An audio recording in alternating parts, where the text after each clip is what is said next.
পরিস্থিতিতে ভেঙে পড়েছে বিভিন্ন সরকারি বেসরকারি মেডিকেল কলেজের চিকিৎসা সেবা। বগুড়া, রংপুর, সিলেট, খুলনা, সিরাজগঞ্জ, ময়মনসিংহ, দিনাজপুর সহ বিভিন্ন মেডিকেলে কাঙ্ক্ষিত সেবা পাচ্ছেন না রোগীরা।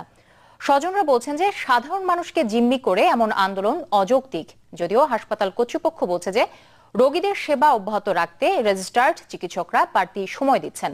বগুড়ার শহীদ জিয়াউর রহমান মেডিকেল কলেজ হাসপাতালের ইন্টার্ন চিকিৎসকরা এক রোগীর স্বজনদের মারধর করায় 4 জনের ইন্টার্নশিপ স্থগিত করে কর্তৃপক্ষ। এর প্রতিবাদে কাজে যোগ না দেওয়ার কর্মসূচি শুরু করেন তাদের সহকর্মীরা।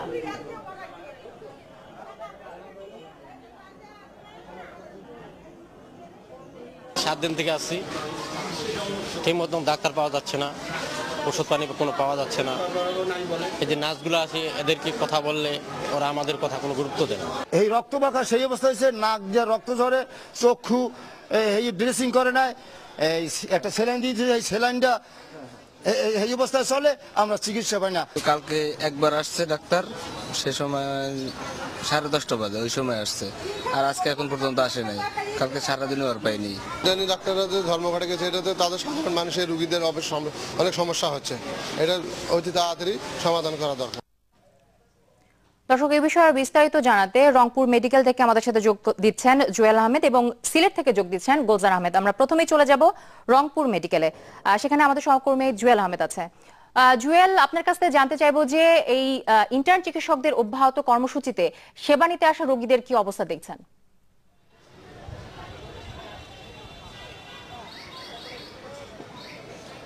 তানজিয়া, আসলে গত 3 দিন ধরে কিন্তু এই ধর্মঘট করছেন ইন্টার্ন চিকিৎসকরা।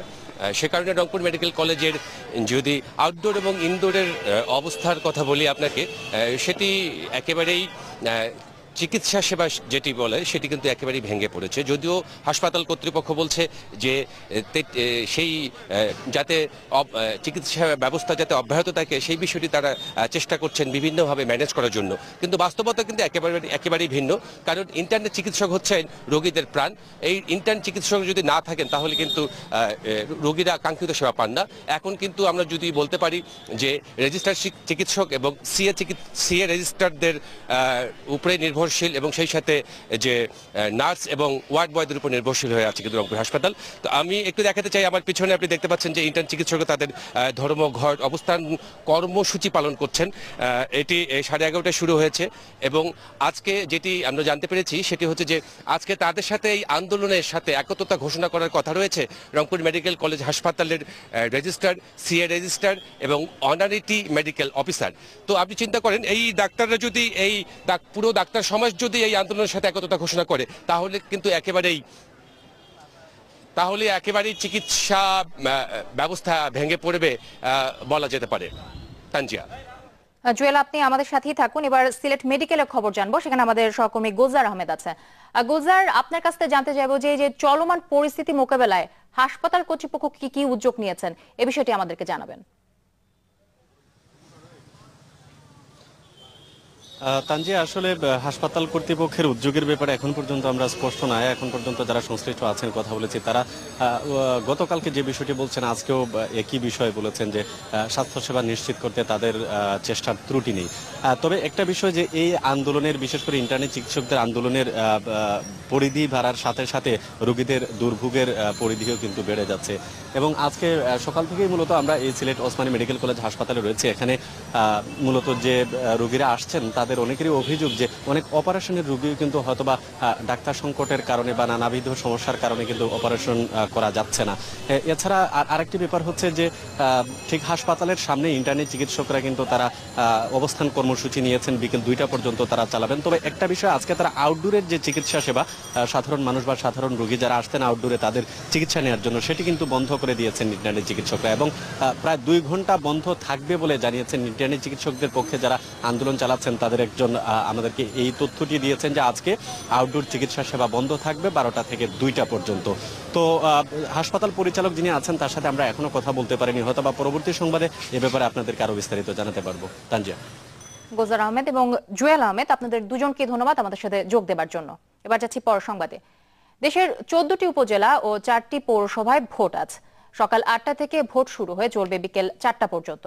9টি উপজেলায় চেয়ারম্যান পদে, 3টিতে ভাইস চেয়ারম্যান ও 2টি উপজেলায় মহিলা ভাইস চেয়ারম্যান পদে ভোট হবে। পুনর্নির্বাচন হবে 3টি উপজেলায়। আর পৌরসভাগুলো হচ্ছে টাঙ্গাইলের সখীপুর, পটুয়াখালীর গলাচিপা, রাজশাহীর বাঘা ও বগুড়ার শেরপুর। অপ্রীতিকর ঘটনা এড়াতে মোতায়েন করা হয়েছে আইনশৃঙ্খলা বাহিনীর বিপুল সংখ্যক সদস্য। খান মোহাম্মদ নুরুল হুদার নেতৃত্বে নতুন কমিশনের অধীনে এটি প্রথম উপজেলা পরিষদ নির্বাচন।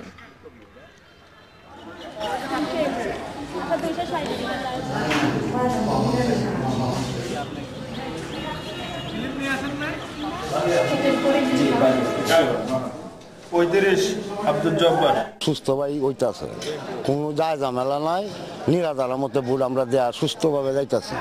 আমি প্রথম এবার ভোট দিলাম, এটা অনুভূতি অন্যরকম ছিল। তারপরে একটা ভোট দিলাম, যদি আরো অনেক বেশ কয়েকটা ভোট হতো তাহলে হয়তো অনুভূতিটা অন্যরকম হতো। দর্শক, এই মুহূর্তে ভোট গ্রহণের প্রস্তুতির সব শেষ খবর জানাতে সুনামগঞ্জের জগন্নাথপুর থেকে সরাসরি যোগ দিচ্ছেন এয়ার জুয়েল। জুয়েল, সকাল থেকেই তো ভোট গ্রহণ শুরু হয়েছে, তো ভোট গ্রহণের সার্বিক পরিস্থিতি এখন কেমন দেখছেন? হ্যাঁ জ্যোতি, আপনি ঠিকই বলছেন। সুনামগঞ্জ জগন্নাথপুর উপজেলায় সকাল 8টা থেকে ভোট গ্রহণ শুরু হয়েছে। এখন বেলা 11টার উপরে বাজে। আমি যে সেন্টারটি দাঁড়িয়ে আছি স্বরূপচন্দ্র মডেল উচ্চ বিদ্যালয়, এখানে ভোটার সংখ্যা হচ্ছে আপনার 2986টা ভোট। ভোট গ্রহণ হয়েছে মাত্র 484টা ভোট। তো স্বাভাবিকই বলা যাচ্ছে ভোটারদের উপস্থিতি খুবই কম, এবং আর কয়েকটি সেন্টারগুলো দেখেছি সবগুলো সেন্টারই আসলে ভোটারদের কোনো লাইন বা দীর্ঘ সারির যে ভোটারের উপস্থিতি সেটা লক্ষ্য করা যাচ্ছে না। তো যেটি আমাকে জানিয়েছেন এখানকার ভোটার বা রিপ্রেজেন্টিং অফিসার, আসলে আবহাওয়ার কারণে হয়তো ভোটারদের উপস্থিতিটা কম। তাছাড়া সুনামগঞ্জে যে 87টি এই ভোট কেন্দ্রের 8টি ইউনিয়নে ভোট গ্রহণ চলছে। এখন মধ্যে বলা যায় শান্তিপূর্ণ ভোট গ্রহণ চলছে। আমরা কোথাও কোনো অপ্রীতিকর ঘটনার খবর পাইনি। আমাকে জেলা রিটার্নিং কর্মকর্তা মোহাম্মদ কামরুজ্জামান যেটি জানিয়েছেন, তাদের 13 জন ম্যাজিস্ট্রেট এবং বিশাল একটি র্যাব এবং ডিজিপি আনসার বাহিনী মোতায়েন আছে এবং শান্তিপূর্ণ ভোট গ্রহণ চলছে বলে বলা যায়। তবে ভোটারদের জানিয়েছে সবাই। তো আশা করা যাচ্ছে বেলা বাড়ার সাথে সাথে ভোটারদের উপস্থিতি কিছুটা বাড়বে।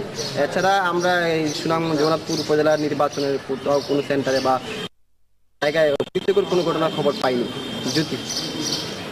জুয়েল, আপনাকে ধন্যবাদ। দর্শক, সুনামগঞ্জের জগন্নাথপুর থেকে যোগ দিয়েছিলেন এয়ার জুয়েল। এবার যাচ্ছি নাটোরে। সেখানে নাটোরের বড়াইগ্রাম উপজেলা নির্বাচনের খবর জানাতে সরাসরি যোগ দিচ্ছেন দেবাশিস কুমার সরকার। দেবাশিস, কেন্দ্রে আইন শৃঙ্খলা বাহিনীর নজরদারি কেমন দেখছেন?